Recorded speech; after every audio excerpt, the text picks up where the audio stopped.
I'm still trying to figure this out. How is that going to Ukraine just get infinite money from the U.S.? I thought we just announced $14 billion to them, and then another $800 million a couple of days later, then $500 million thereafter. So does every country on earth simply get to come to the U.S. and we're just their defense piggy bank whenever they get themselves into a war with one of our adversaries? What's going to stop, let's say, the Syrian rebels who've been fighting Assad for the last decade from coming before the American people and saying they need 14 or 15 or $20 billion? Azerbaijan and Armenia had a war last year. Why don't they come to us for another 14 or 15 billion dollars? And at the end of the day, this very much looks like multinational money laundering to the military industrial complex. We shipped a bunch of Javelin missiles to the Ukrainians. Now we don't have enough Javelin missiles. So now we have to go back and buy more Javelin missiles from these same defense contractors right here in America. So you're in some not really giving money to the Ukraine. You're giving money to Lockheed Martin, to Boeing, to Raytheon, to every other defense contractor on earth. The big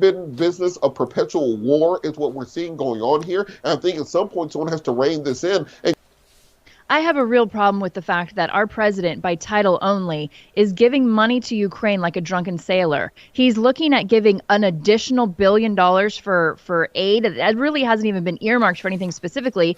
And then there's some, oh, by the way, 5-year plan to give another $11 billion for humanitarian crisis and food shortage issues, when we just heard Biden talk about the fact that we need to buckle down for food shortages that we're going to be seeing here in the United States. Not to mention the inflation that people are seeing across the board with food and gas and everything else. Used cars went up 40%. This man that we're supposed to acknowledge as our president isn't acknowledging the suffering that's taking place on his home turf. And I know we don't have bombs being dropped on us and hospitals being blown up. I understand that what's happening in Ukraine is horrible and atrocious. But if we don't start taking care of our own, I'm not quite sure where America is going to be at the end of his term.